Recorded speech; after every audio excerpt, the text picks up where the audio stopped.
Да. Може. Значи, прво прашање, по кој повод сте тука прво денеска, не утре, денеска какви средби? Целта на оваа посета на Брисел беше официјалниот почеток на пристапните преговори со НАТО. Во јули месец, кога ја добивме НАТО поканата, многумина се сомневаа дали таа значи брз и ефикасен процес или значи влечење на процедурата.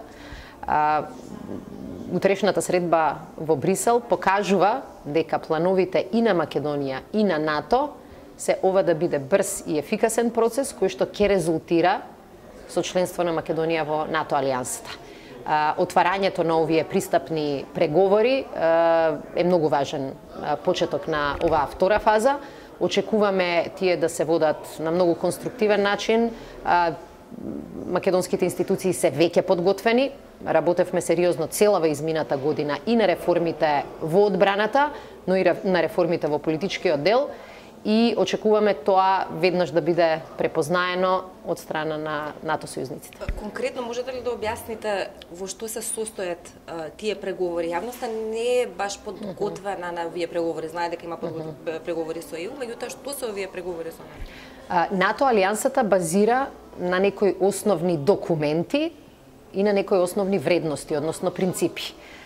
Во делот на документите, тоа значи дека и Македонија ќе треба да ги прифати документите со кои што е формирана алијансата и правните последици кои што тие ги носат.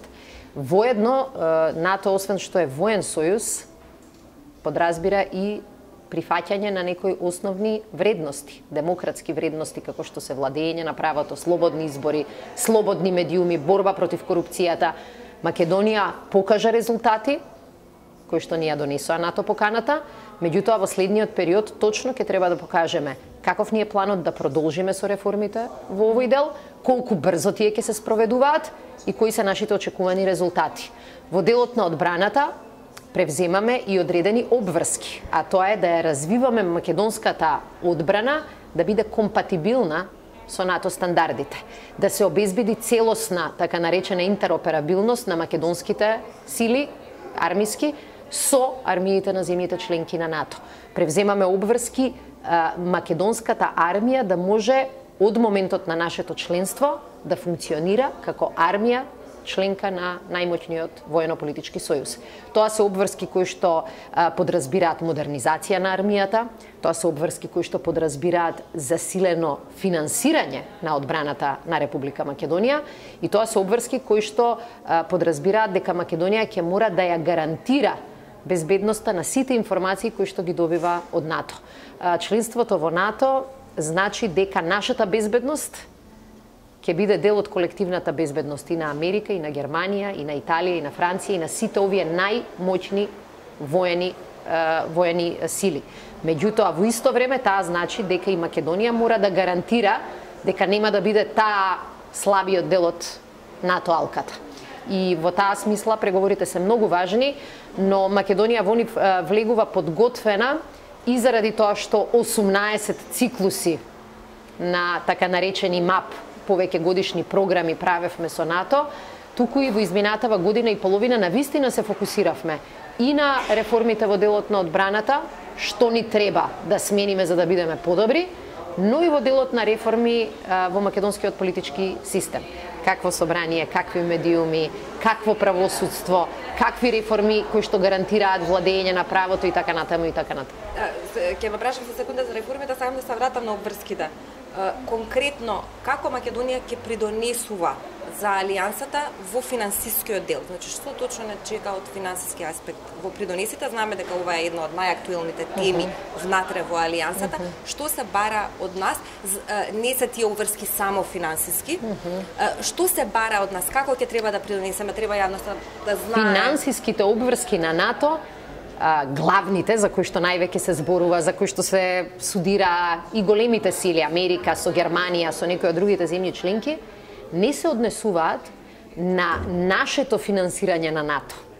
Туку се однесуваат на тоа колку ние средства ќе вложиме во македонската одбрана, во армијата на Република Македонија, во нашите одбранбени сили, во нашата структура на одбраната. И тоа е најголемата обврска која што ќе има Македонија. Земјите членки на НАТО се обврзаа на еден од претходните самити дека ќе го зголемат издвојувањето пари во својата одбрана и на тој начин ќе го засилат НАТО. Тоа Македонија превзема обврска и пред НАТО, но таа ја превземавме како обврска и пред нашите институции со нашиот стратешки одбранбен преглед, дека секоја година парите кои што се насочуваат кон армијата и кон одбраната ќе растат и до 2024 планираме да го достигнеме посакуваното ниво од 2% од бруто домашниот производ. Тоа е главната тема околу која се кршеа копијата и во НАТО. Тоа е тема која што е важна за Македонија, но ние и без членството во НАТО велиме дека беше неприфатливо, нелогично и неодговорно што Македонија 10 години поред го намалуваше своето финансирање на армијата. И се доведовме во ситуација институцијата која што има најголема доверба помеѓу македонските граѓани да страда заради тоа што немаше елементарни услови задоволени. И сега една по една ги решаваме тие отворени точки во армијата. Што значи парите, големите пари, не се пари кои што Македонија ќе ги плати на НАТО, туку пари кои Македонија ќе ги инвестира во својата одбрана, во својата армија, во своите капацитети. Средствата кои што се издвојуваат како поддршка на алијансата, односно како чланарина во алијансата, се мали и за нив ќе се преговара и во целиот овој процес, но во принцип не се суми кои што предизвикуваат внимание како што го предизвикува оваа обврска за 2%. А зошто е важно Македонија да инвестира во одбраната? Самата рековте дека во последниве години се намалувала стапката на инвестиција во одбраната, како и во многу земји членки на НАТО. Впрочем, зошто е денеска важно Македонија да ја зголеми оваа стапка? Дали можете да објасните? Во секоја криза со која се соочуваше Македонија, не зборувам само на елементарните воени безбедносни како 2001. Зборувам за мигрантската криза, зборувам за пожарите, зборувам за поплавите во Скопско, во Тетовско.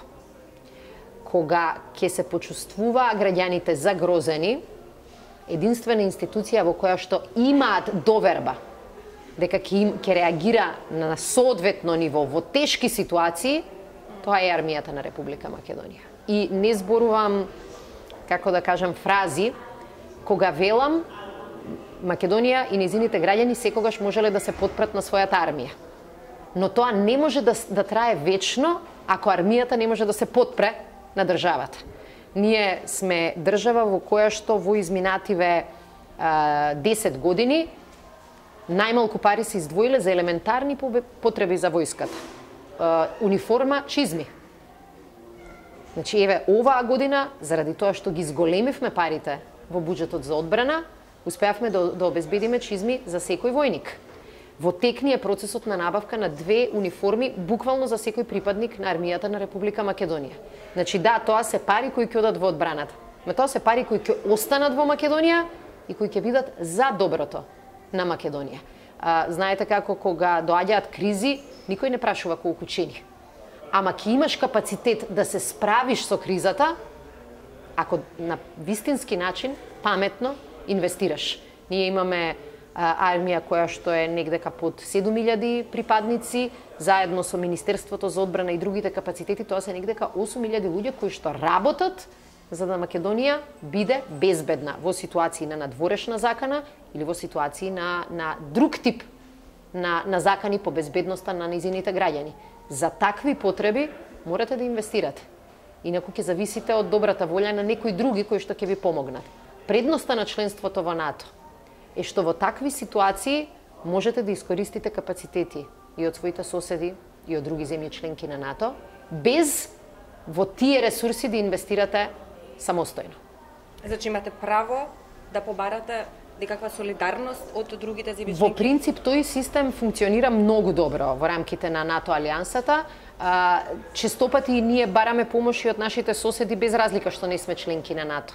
Но кога сте дел од Сојузот, тогаш таа брза интервенција се случува многу брзо, многу поорганизирано и при тоа институциите се навикнати да соработуваат.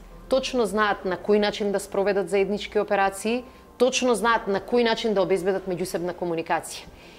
Кога се случија пожарите во Република Македонија 2017 година, главниот очекување падна на воздухопловната единица на армијата на Република Македонија. И навистина беа активни од сабајле до вечер. И за тоа треба да создадете капацитети. За не дај Боже се создаваат капацитетите, но во одредени ситуации многу полесно е ако можете на вашите хеликоптери да ги додадете и хеликоптери од Грција, и од Бугарија, и од Албанија, кои што висе на 1 час растојание. Мада и сега и можеме тоа да ние можеме, но велам, можеме и зависи од нив. Некогаш можат да помогнат, некогаш не. Кога беа пожарите, еден од хеликоптерите кои што го користевме беше дел од бугарската армија. Но и тоа беше момент кога и Бугарија сакаше да испрати политичка порака, дека поради договорот кој што го склучивме, буквално се подобриле различните контакти, различните врски во овие важни теми, но сосема е друго кога сте дел од Сојузот и кога практично сите се мобилизираат за заштита на еден. Црна Гора минатата година стана членка на НАТО и денеска, например, обезбедува заштита на своето небо, користејќи ја поддршката на еден од сојузниците во НАТО. Целта на НАТО е не да ги трупа истите ресурси во секоја земја, туку буквално нашите ресурси да можат да бидат искористени и од други земји, но и ние да можеме да користиме ресурси од други земји, да бидеме поефикасни во трошењето на нашите пари. Денеска не ни го штети небото НАТО? Не. Не? Не. Дали постои надворешна закана за Македонија?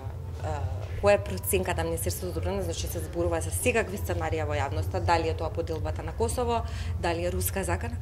Која е проценката на Министерството за одбрана кога станува збор за надворешни закани за безбедност на Македонија?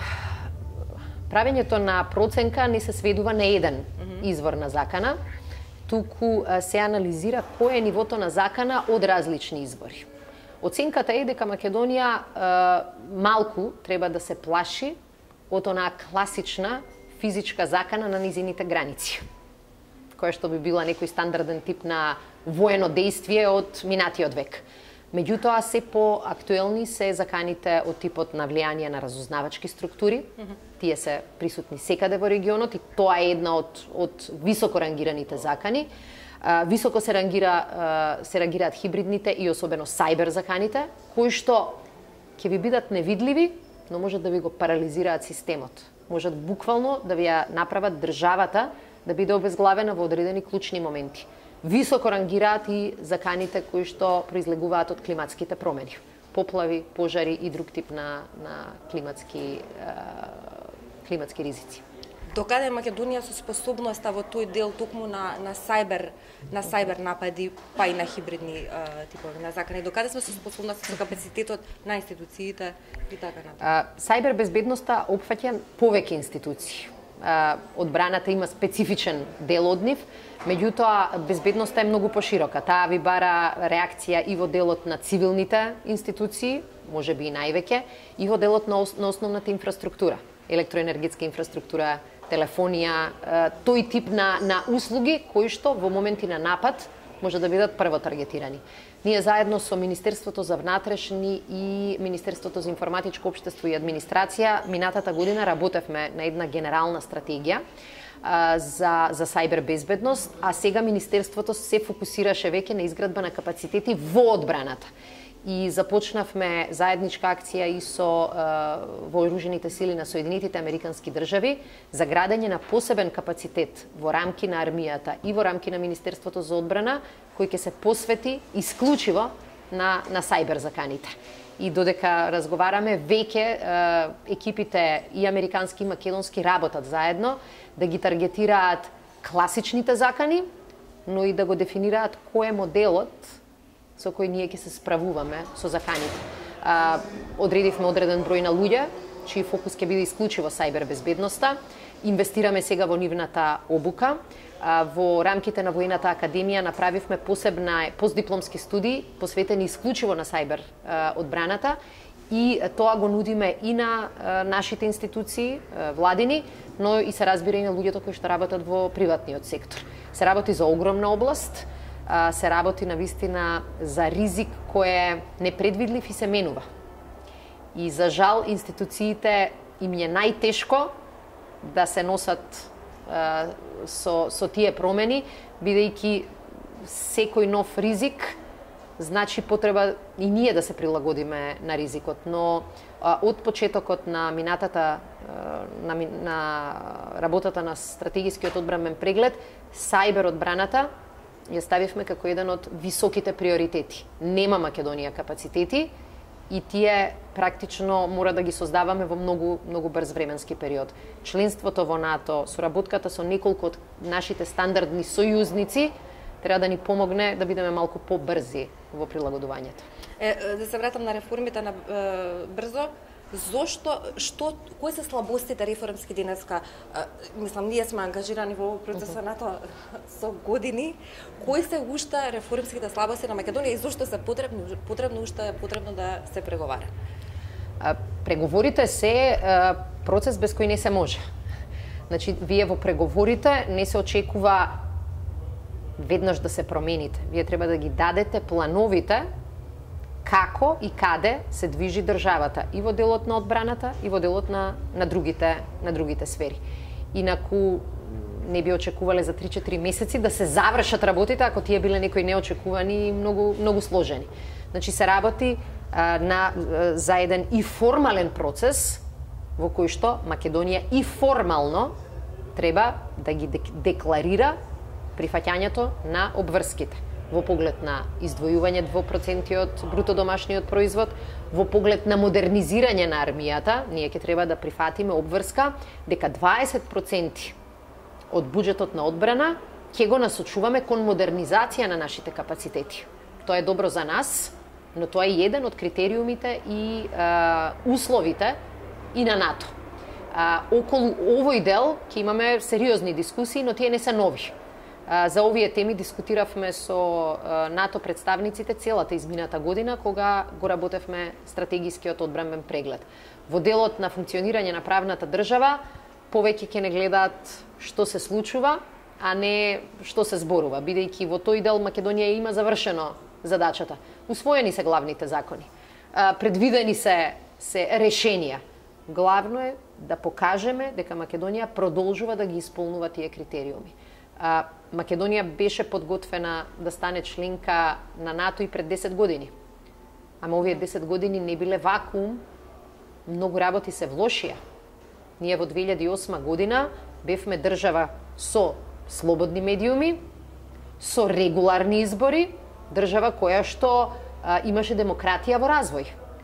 После 10 години, во 2017 година, оценките за Македонија пред изборите беа дека е заробена држава, со корумпирани или уплашени и замолкнати медиуми и со целосно колабирање на правната држава. Оваа година ја изминавме во менување на таа слика за Македонија. И реално, како резултат на тие промени, како резултат на таа реформска активност, ја добивме НАТО поканата. Но сега ќе треба да ги надоместиме и последиците на 10 годишното занемарување на одбраната. Подобрување на професионалноста, зголемување на финансирањето на одбраната, но и точен план. Кој тип на армија ќе развиваме? Кој тип на капацитети ќе развиваме? На кој начин Македонија ќе може да каже дека придонесува кон НАТО? Се тоа многу убаво, но утре може да не се изгласаат уставните измени потребни за преспанскиот договор. Што ќе се случи доколку до петок или до понеделник не се изгласа преспанскиот договор и не започна процедурата за негово имплементирање? Што од се во ова? Пропаѓа ли се? Собранието ја има и историската можност и историската одговорност да ја отвори вратата на Македонија за членство во НАТО. Сум била пратеник и знам дека во мандат еден имате една или ни една таква можност да влезете во историјата и да кажете мојата држава ја обезбедив со членство во најмоćниот сојуз. И јас сум убедена од сите разговори кои што сум ги имала и со пратеници во опозиција во собранието, дека и самите се свесни за големата одговорност. Но на крајот зависи од секој пратеник. Доколку се обезбеди двотретинското мнозинство, Македонија ќе покаже и на Европа, и на светот, и на својот регион дека знае што сака и дека знае како таа стратешка цел да се исполни. Доколку надвладеат партиските и личните интереси на неколкумина, тоа ќе биде голем минус за собранието и тоа за нас ќе значи неопходно итно веднаш закажување на предвремени парламентарни избори. Бидејќи граѓаните на Република Македонија очекуваат решенија. Не очекуваат нови кризи, нови блокирани процеси. Сметаме дека тоа ќе биде решение кое што ќе му даде шанса не само на договорот, ќе даде шанса на Македонија да се надева на членство во НАТО и да обезбеди почеток на преговори со Европската унија. Дали сметате дека изборите на било каков начин можат да бидат решение кога реално гледано изборите отвораат повеќе проблеми отколку било што? Ризикуваме да ги пробиеме роковите за Преспанскиот договор, не знаеме дали ќе биде пржинска влада, нема да биде пржинска влада, дали ќе бојкотира опозицијата, дали нема да се... Значи, нели отварате една пандорина кутија со можноста за избори? Колку ви е примерен тој ризик? Знаете како секој план или секој предлог има многу ризици. Меѓутоа, кажете ми која е алтернативата? Ние не влеговме во избори без да ги ставиме работите на